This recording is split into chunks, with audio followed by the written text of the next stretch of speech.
Hello and good morning, students of class 12th.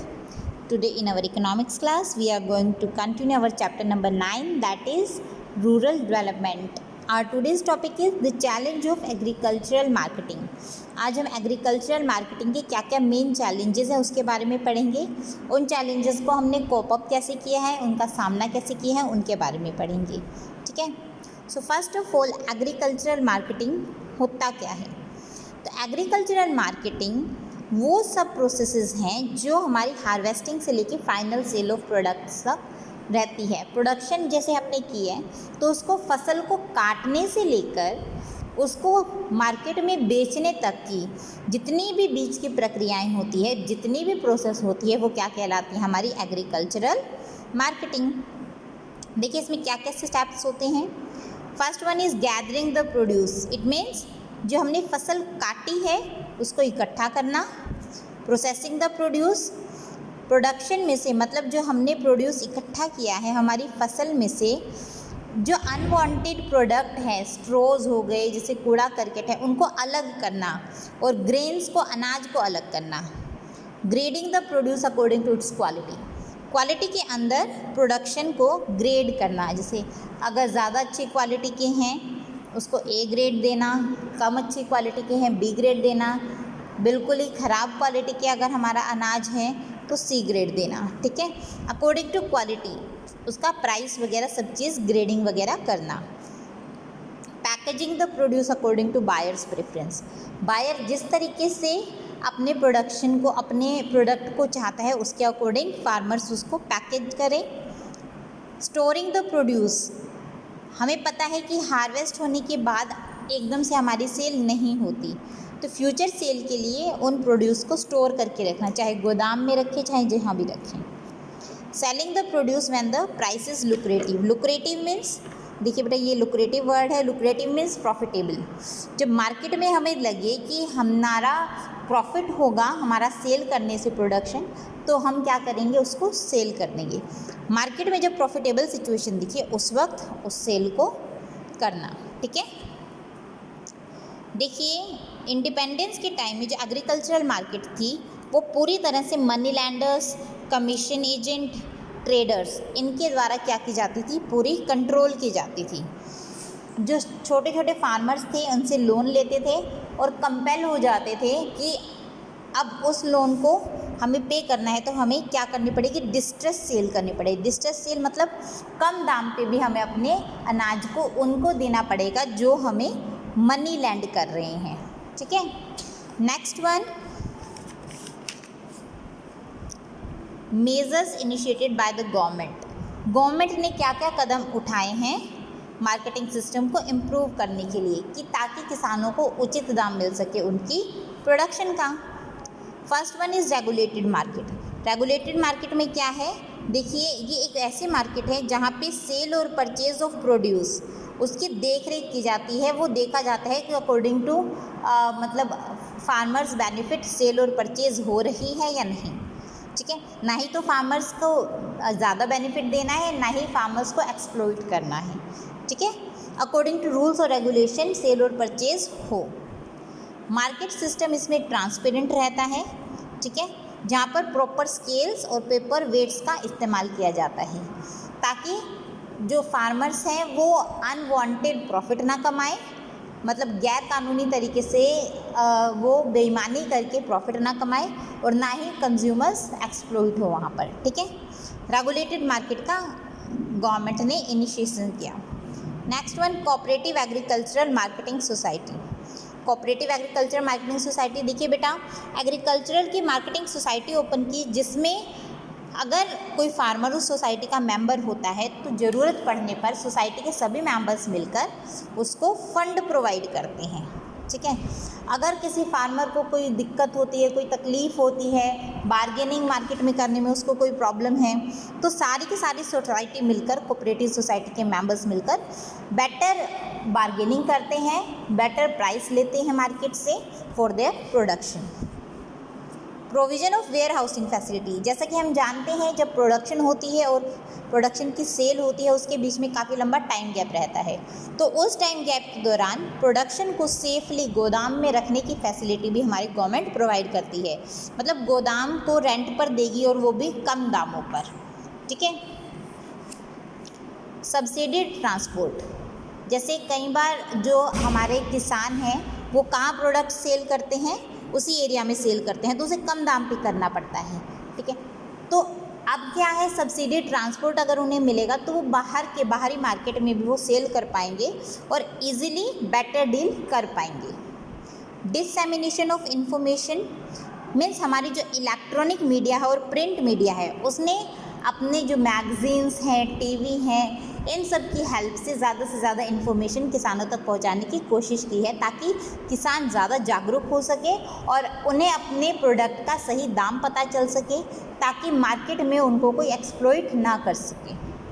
MSP minimum support price, इसके अंदर government ने एक step उठाया है जिसमें जो किसान लोग जो अपनी फसल उगाते हैं उनको ये अश्योरेंस दी गई है कि आपका गवर्नमेंट के द्वारा इतनी कीमत पर फसल को ख़रीदा जाएगा, कि आपकी फसल की कीमत इतनी तो गवर्नमेंट पे करेगी ही करेगी, आप गवर्नमेंट को सेल करते हो तो किसानों को पता है कि अगर मेरा बाहर का कोई व्यक्ति कमीशन एजेंट है या मार्केट में मेरा प्रोड्यूस सेल नहीं होता है, मेरी फसल सेल नहीं होती है, तो गवर्नमेंट को मैं इजीली एमएसपी पे अपना सेल कर सकता हूँ प्रोडक्शन, ठीक है।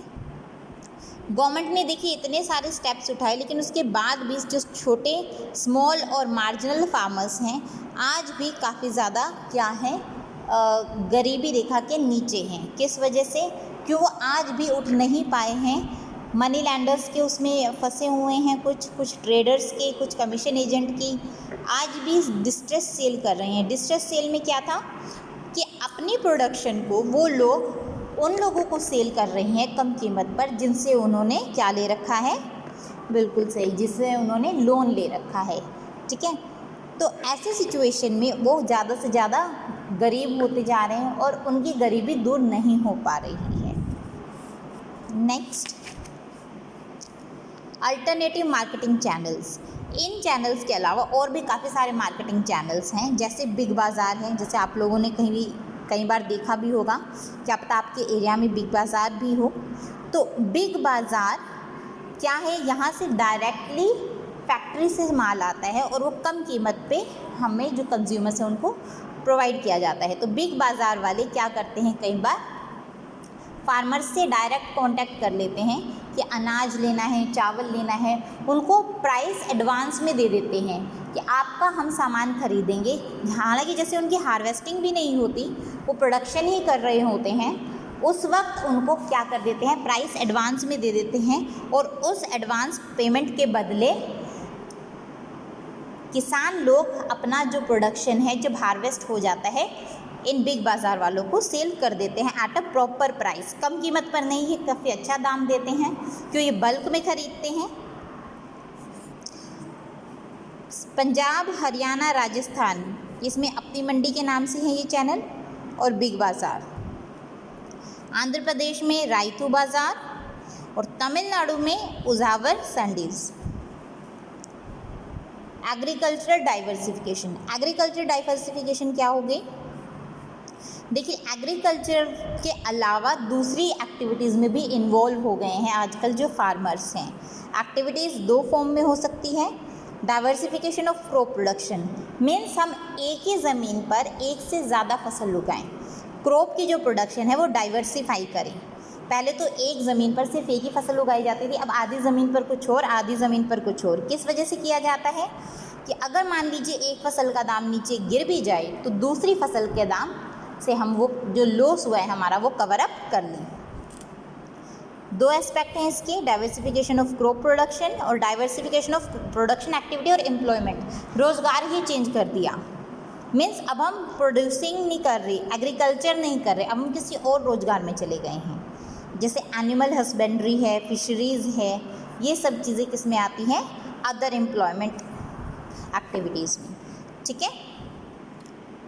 देखिए अदर एम्प्लॉयमेंट एक्टिविटी में हमने एम्प्लॉयमेंट ही चेंज कर दिया, मीन्स एग्रीकल्चर के अलावा हम दूसरी चीज़ें करने लगे, जैसे animal husbandry.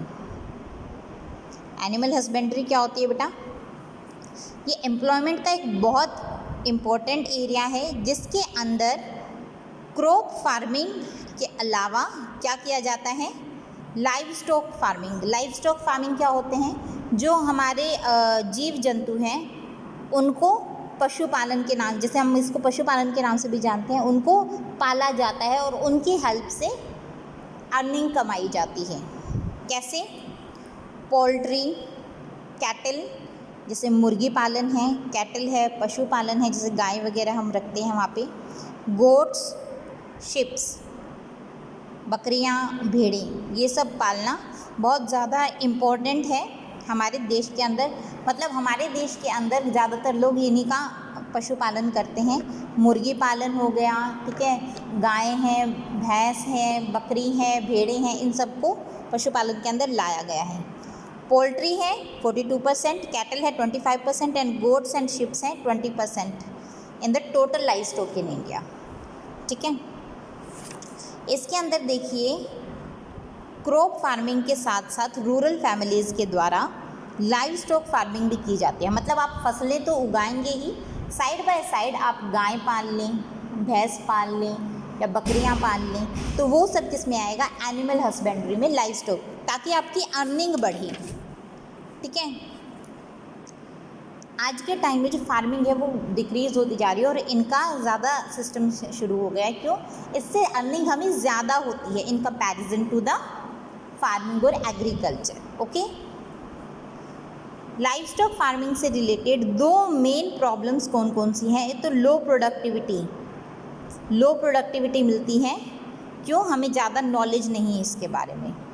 Deficient veterinary care, अगर हम कोई पशु पालते हैं, पशुपालन में जाते हैं, तो पशु कई बार बीमार हो जाते हैं और हमारे देश के अंदर जानवरों के जो डॉक्टर हैं उनकी संख्या काफ़ी कम है।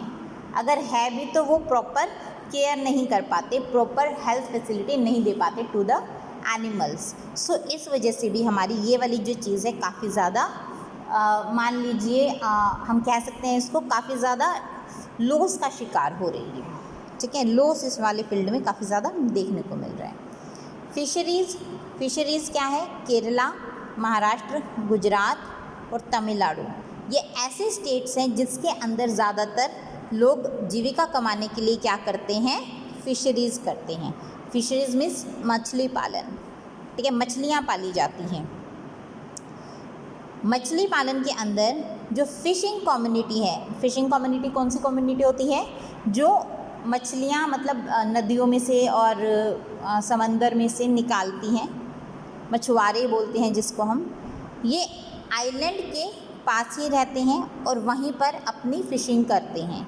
ठीक है, अब देखिए रिवर से, लेक से, पॉन्ड से, यहाँ से हम कोई भी वाटर बॉडीज़ हो, अगर वहाँ पे मछलियाँ हैं तो वहाँ से मछलियाँ निकाल कर फिर उसके बाद हम उन्हें बेचते हैं मार्केट में। क्यों? जो सी साइड एरिया है वहाँ पर ज़्यादातर मछलियाँ बिकती हैं, वहाँ पर उन्हें खाते हैं मछलियाँ वगैरह। ठीक है, तो इससे इनको काफ़ी अच्छी अर्निंग भी हो जाती है। फ़िशिंग कम्युनिटी बहुत बैकवर्ड कम्युनिटी है। क्यों? मछलियाँ काफ़ी सारी हैं लेकिन इनको लेने वाले बहुत कम हैं। That why these are the backward community. इसमें बहुत इनकी कंडीशन अच्छी नहीं है। इनकी कंडीशन सुधारने के लिए क्या क्या करना चाहिए? क्रेडिट फैसिलिटी प्रोवाइड करनी चाहिए to the fishing communities. Micro financing, जैसे SHG सेल्फ हेल्प ग्रुप है, वो काफ़ी लंबे टाइम तक इनकी मतलब फाइनेंस के अलावा जो भी प्रॉब्लम है उसको सुनने, उसको कवर अप करें, उनको कोप अप करें, उनको ख़त्म करें रेक्टिफाई करके। फिशरी टेक्नोलॉजी अपग्रेडेड होनी चाहिए। पहले के टाइम में क्या था? जाल फेंकते थे और फिर उसमें मछलियाँ पकड़ते थे। ठीक है, कई बार होता था जाल में एक मछली आई, कई बार होता था 5 मछली आई, कई बार होता था पूरा जाल अच्छे से 40-50 मछलियाँ आ जाए। ठीक है ना, इसमें क्या होता था? कई बार पूरा दिन लग जाता था और लोगों के पास कम से कम 8 या 10 ही मछलियाँ आ पाती थी। तो अब क्या है, फिशिंग टेक्नोलॉजी को क्या चाहिए, हमें ज़्यादा से ज़्यादा बढ़ावा देना चाहिए, जिसकी वजह से ज़्यादा कम टाइम में ज़्यादा से ज़्यादा मछलियाँ पकड़ी जा सके। Next one is horticulture. Horticulture क्या है, इसके अंदर भी डाइवर्सिफिकेशन ऑफ क्रॉप प्रोडक्शन की तरह ही है, लेकिन इसको एक एम्प्लॉयमेंट ऑफ सोर्स नहीं माना जा सकता, सोर्स ऑफ एम्प्लॉयमेंट नहीं माना जा सकता। क्यों? इसके अंदर फ्रूट्स, वेजिटेबल्स और फ्लावर्स की प्रोडक्शन की जाती है हॉर्टिकल्चर में, ठीक है। ये ज़्यादा बढ़ रही है, क्यों? फ्रूट्स की डिमांड मार्केट में, फ्लावर्स की डिमांड ज़्यादा दिन पर दिन बढ़ती जा रही है, तो इसके अंदर फ्लावर्स की, फ्रूट्स की और वेजिटेबल्स की प्रोडक्शन डाइवर्सिफाई करके की जाती है।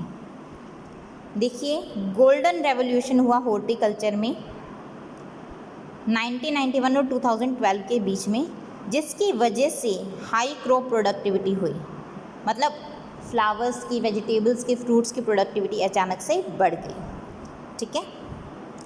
अब देखिए, cottage and house hold industry. Cottage मतलब छोटे उद्योग, ठीक है।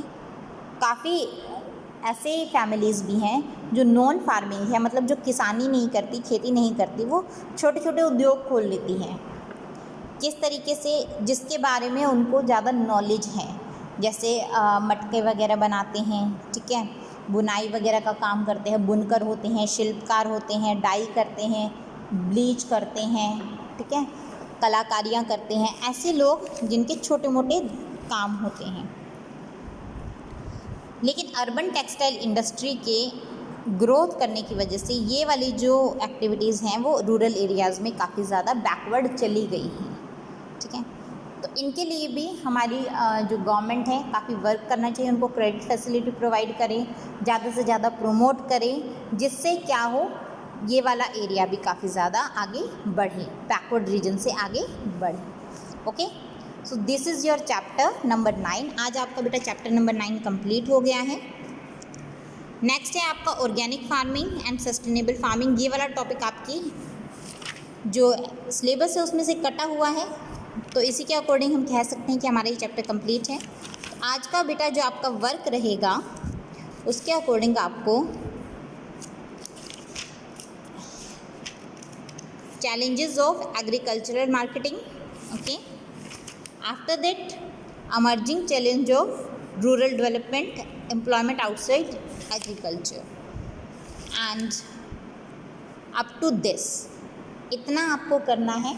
अपनी फेयर नोटबुक में नोट्स बनाने हैं, कोई चीज़ ना समझ में आई तो उसके बारे में पूछिएगा। Okay, so that's all for today. Thank you बेटा।